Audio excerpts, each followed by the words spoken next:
News update po para kay Bagyong Krising. Update, panoorin po natin ang mga balita.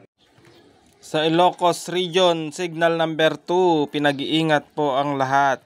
Huwag pong kalimutang gumamit ng kapote or magdala ng payong sa mga pupuntahan.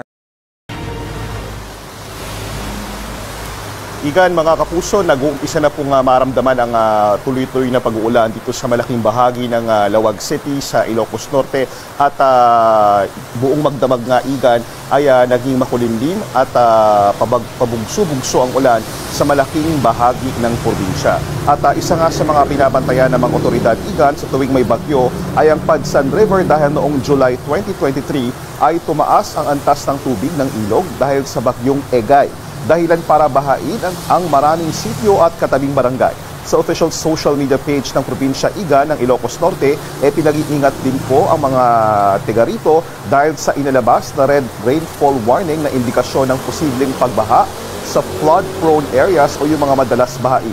Bilang paghahanda at pag-iingat sa posibleng epekto ng Bagyong Krising, inanunsyo na rin ng provincial government ng Ilocos Norte ang suspensyon ng trabaho at klase sa lahat ng antas sa pampubliko at pribadong sektor.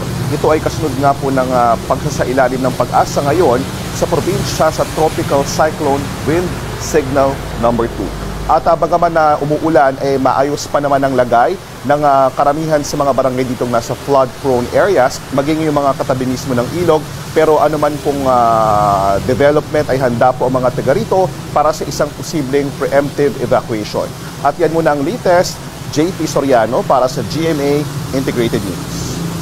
Igan, mauna ka sa mga balita, mag-subscribe na sa GMA Integrated News sa YouTube para sa iba't ibang ulat sa ating bansa.